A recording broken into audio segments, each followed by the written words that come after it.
Are you ready? Yes. Yes. Can you see me? Yes. Good, you can see me. Okay, I'm starting moving now. Action.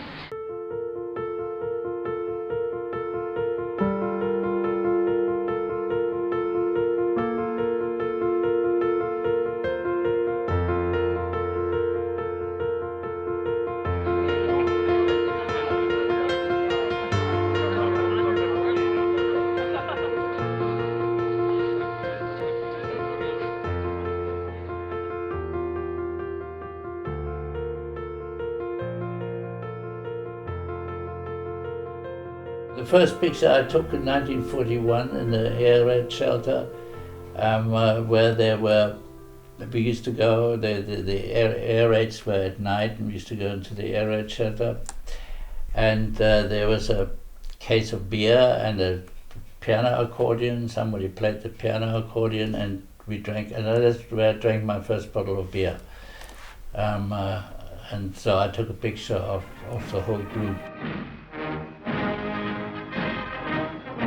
And then I had to go to marching in the uniform, and I didn't like it. So I started practicing Charlie Chaplin in front of the mirror, and I pulled faces like Laurel and Hardy pulled his faces. And then when I had to go to the march, I used to turn the wrong way, and when they said turn left, I used to turn right, and I always made everything wrong. And when they started shouting at me, I started pulling terrible faces and looked stupid. I decided I put all my uniform washing into the washing, and I wore a colorful silk blouse and some red socks and went to march, and they went red in the face shouting at me, you see. And they sent me home, and since then I could avoid going to this sort of thing.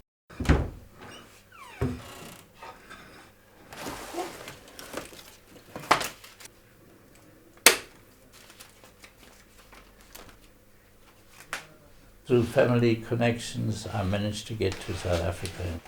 Where all the black South Africans live. The children shout from the streets as they see police cars coming to raid their homes for one thing or another. They say, "Khawuleza, mama," which simply means, "Hurry, mama, please. Please don't let them catch you." When I arrived, the apartheid government has come into power, and they were introducing racism, as they had in Germany, the same sort of thing. The black society was totally rejected by the white society. There was no cultural, political or social contact between them. And then within this came this apartheid system, which brutally introduced very rigid apartheid laws. People are strong and strong enough to overcome misery and poverty and still relate to each other and still are happy. And if people stay together, they stay strong.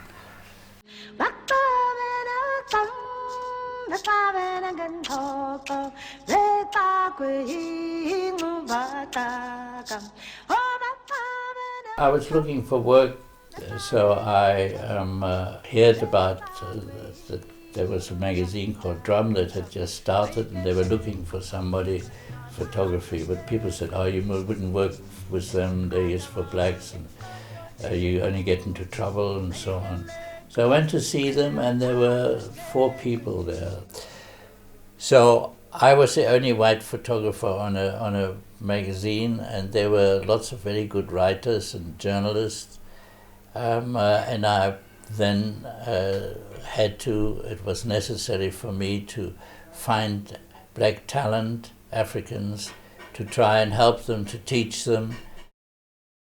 I photographed the African black society, and there was a whole functioning structure. There were people working in the society, there were artists, there were entrepreneurs, there were people that were organizing the sports events or the boxing events, there were people who organizers of shows, musical shows and so on. So now, what was interesting, the white society, they looked at those pictures and they were totally surprised by this because they didn't realize that that society existed.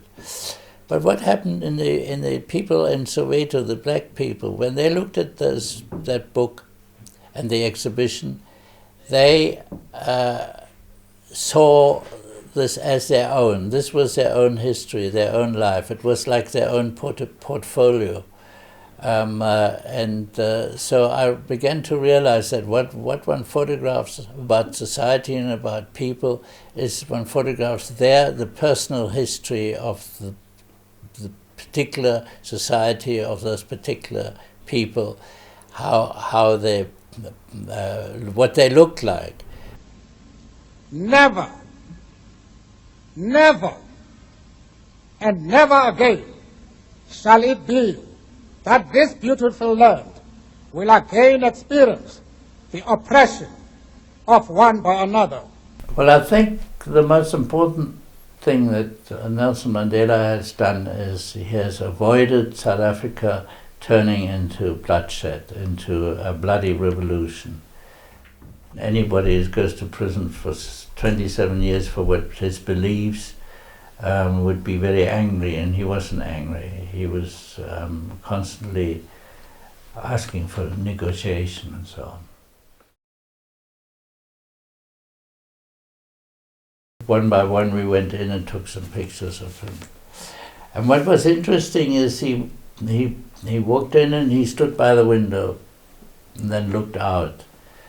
And I started taking pictures and I suddenly saw something. He'd been in that cell for 17 years. And I saw something in his face. That 17 years must have just gone through.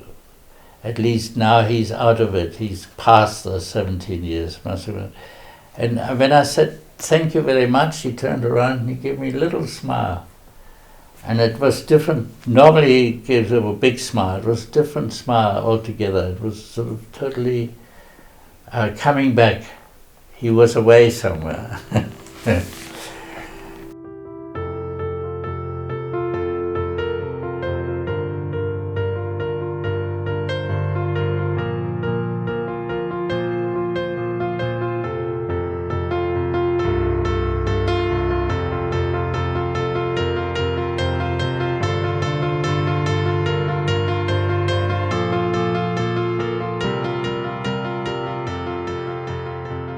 After 65 years of professionally making pictures or taking pictures, some people say taking it, some people say it's much better to make a picture.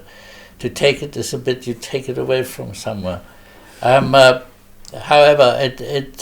I found that a photo means history. It's history. If I take a picture of you or somebody here, or the camera over there, the camera people, if I take a picture of them this minute, within a second, it is a history. It has passed, time has passed. It's very different to, for example, paintings. Paintings, you paint over a period of time. And as you paint, you are influenced by your sound, you're influenced by your moods. Photography doesn't, it's instant. And therefore it's totally different to whatever everybody or you people quite often say, "Oh, what a beautiful picture, it looks like a painting." But it might look like a painting, but it's not a painting. You see, it is basically history. And I think that's what photography means to me. I was always fascinated from the moment I met him about his work, and that was a great attraction for me, his photography. Apart from him, of course. And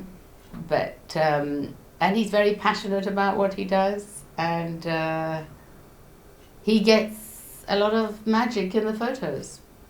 I think one does get involved emotionally to some degree if one photographs something that is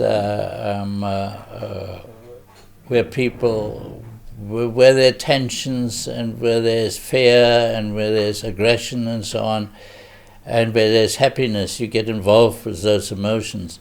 But you don't ever participate in political organizations or part of it. Because the problem is, if this is the secret and a rule for journalists, that you'd never participate in an organization, especially a political organization, or maybe even a religious organization, because if you do, you can't. If something, as a journalist, you can't be critical anymore. You can't be open-minded anymore. If you get corrupted by whatever organization it is. So I have never been involved. I mean, I was involved with I understood the anti-apartheid movement, and I gave them pictures which they used for their own propaganda. But I never participated in them. I never be part of it because I have to be independent. Well, he has said he enjoys giving pleasure to people. The photos give pleasure to people. But also I think he wants to capture the truth and the humanity of situations.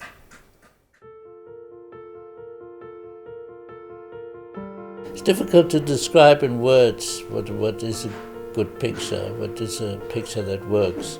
It's like when you go to a museum and you look at paintings, you instantly are impressed by something that impresses you. You don't need to go a lot of words to understand a picture. If the picture is a beautiful picture, you understand it immediately. You don't need somebody to tell you, well, it's because of this or because of that, or what they do in these art magazines. They talk about it and talk about it.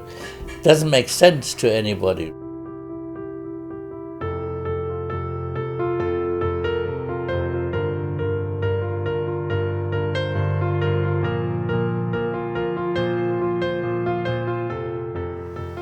Well, I think he will continue photography till he's about 5 foot underground.